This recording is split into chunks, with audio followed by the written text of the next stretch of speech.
મિત્રો, નવરાત્રિના પહેલા દિવસે માતાજીને માત્ર આ એક ફૂલ ચઢાવી દેજો. માતાજી તમારી બધી મનોકામના પૂરી કરશે અને તમારા ઘરમાં સુખ, સમૃદ્ધિ અને શાંતિ સ્થાપિત કરશે. મિત્રો, શારદીય નવરાત્રિનો તહેવાર ધામધૂમથી ઉજવવામાં આવે છે, જેમાં મા દુર્ગાની મૂર્તિ સ્થાપિત કરવામાં આવે છે અને ઘણી જગ્યાએ ગરબા અને રામલીલાનું આયોજન પણ કરવામાં આવે છે. આ 9 દિવસના આ ઉત્સવના પહેલા દિવસે ઘટ સ્થાપન કરવામાં આવે છે અને દેવી દુર્ગાના 9 સ્વરૂપોની પણ પૂજા કરવામાં આવે છે. નવરાત્રિના 9 દિવસો દરમિયાન ઉપવાસ પણ રાખવામાં આવે છે. આ 9 દિવસ દરમિયાન માતા દુર્ગાની વિધિ વિધાનથી પૂજા કરવામાં આવે છે. મિત્રો, હિન્દુ કેલેન્ડર મુજબ નવરાત્રિના પહેલા દિવસે માં શૈલપુત્રીની પૂજા કરવાની સાથે સાથે કલશની સ્થાપના કરવાની વિધિ છે. મિત્રો, શારદીય નવરાત્રિ ઘટ સ્થાપનનું મુહૂર્ત 3 ઓક્ટોબરના રોજ સવારે 6:19 થી 7:23 સુધી રહેશે. આ સાથે જ અભિજીત મુહૂર્ત 11:52 થી 12:40 સુધી રહેશે. મિત્રો, આ વખતે શારદીય નવરાત્રિ ગુરુવારથી શરૂ થઈ રહી છે, એટલે માં પાલખીમાં આવશે. માનવામાં આવે છે કે પાલખીમાં માનું આગમન સુખ અને સમૃદ્ધિ લાવે છે. મિત્રો, વિડીયોમાં આગળ વધીએ તે પહેલા વિડીયોને એક લાઈક કરીને ચેનલને સબસ્ક્રાઇબ જરૂરથી કરજો. કોમેન્ટમાં જય અંબે જરૂરથી લખજો અને પહેલા દિવસે માતાજીને કયા ફૂલ ચઢાવવા તે વિડીયોના અંતે જાણીશું, તેથી વિડીયોને અંત સુધી જોતા રહેજો. મિત્રો, હવે શારદીય નવરાત્રિ કલશ સ્થાપનાની પૂજા પદ્ધતિ જાણી લઈએ. શારદીય નવરાત્રિના એક દિવસ પહેલા ઘરને સારી રીતે સાફ કરો. ત્યાર પછી નવરાત્રિના પ્રતિપદાના દિવસે સવારે વહેલા ઉઠો, સ્નાન કરો અને સ્વચ્છ વસ્ત્રો પહેરો. મંદિર સાફ કરો. ગંગાજળનો છંટકાવ કરીને તેને શુદ્ધ કરો. ત્યારબાદ ઉત્તર અથવા ઉત્તર પૂર્વ દિશામાં પોસ્ટ પર લાલ કપડું ફેલાવો અને માં દુર્ગાની મૂર્તિ સ્થાપિત કરો. મિત્રો, તે ઉપરાંત કલશની સ્થાપના માટે એક પહોળું મોં ધરાવતું માટીનું વાસણ લો. પછી તેમાં શુદ્ધ જવના દાણા મૂકો. આ સિવાય તાંબાના કલરમાં શુદ્ધ જળ અને ગંગાજળ નાખો. કલશ પર કલાવ બાંધો. તેના પર રોલી વડે સ્વસ્તિક બનાવો. કલશમાં અક્ષત, સોપારી અને સિક્કો પણ મૂકો. ત્યારબાદ ચુનરી મૌલીને કલશ પર બાંધો અને સૂકું નારિયેળ મૂકો. વિધિ પ્રમાણે માતાની પૂજા કરો. ત્યારબાદ સોપારી અર્પણ કરો. ફળો અને મીઠાઈઓ અર્પણ કરો. દુર્ગા સપ્તશતીનો પાઠ કરો. અંતે આરતી કરો અને પ્રસાદ વહેંચો. મિત્રો, હિન્દુ ધર્મમાં જો કોઈ દેવી દેવતાની પૂજા કરવામાં આવે છે તો તેમાં નાગરવેલના પાનનો ઉપયોગ અવશ્ય કરવામાં આવે છે. આરતીની થાળીમાં નાગરવેલ પ્રગટાવીને અગ્નિ પ્રગટાવવામાં આવે છે. નવરાત્રિના 9 દિવસો દરમિયાન નાગરવેલના પાન સાથે જોડાયેલા આ ચમત્કારિક ઉપાય અવશ્ય કરજો. નંબર 1. મિત્રો, નવરાત્રિના 9 દિવસે એક નાગરવેલના પાનની બંને બાજુ સરસવનું તેલ લગાવીને દુર્ગાના ચરણોમાં અર્પણ કરો. રાત્રે સૂતી વખતે તે પાનને તકિયા નીચે રાખો. એવું માનવામાં આવે છે કે આ ઉપાય કરવાથી ખૂબ જ ફાયદો થાય છે. નંબર 2.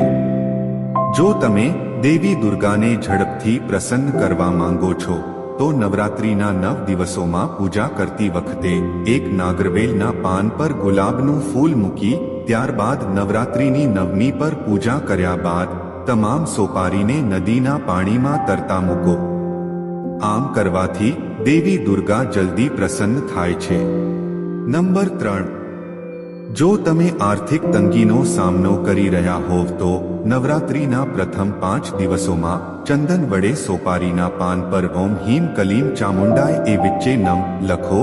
ત્યારબાદ 9મીના દિવસે આ પાંદડાને લાલ કપડામાં બાંધી 9મીના દિવસે કપડાને તિજોરીમાં રાખો. નંબર 4. નકારાત્મક ઉર્જા દૂર કરવાનો ઉપાય. મિત્રો, ઘરમાંથી નકારાત્મક ઉર્જા દૂર કરવા માટે નવરાત્રિના 9 દિવસો દરમિયાન માતાજીને પાનમાં થોડું કેસર રાખીને અર્પણ કરો. સાથે જ દુર્ગા સ્તોત્ર અને દુર્ગા નામાવલીનો પાઠ કરો. આવું કરવાથી તમારા ઘરમાં માતા દુર્ગાનો વાસ થશે. મિત્રો, નવરાત્રિ હિન્દુ ધર્મમાં એક મહત્વપૂર્ણ તહેવાર છે, જેમાં દેવી દુર્ગાના 9 સ્વરૂપોની પૂજા કરવામાં આવે છે.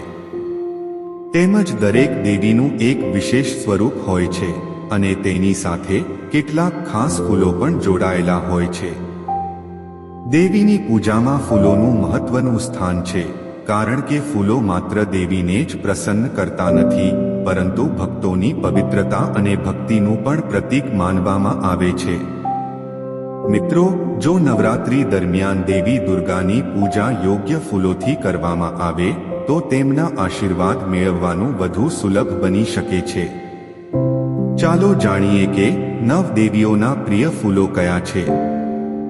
1. મિત્રો, નવરાત્રિના પહેલા દિવસે દેવી શૈલપુત્રીની પૂજા કરવામાં આવે છે. તેને ખાસ કરીને સફેદ અને ગુલાબી ફૂલો ગમે છે.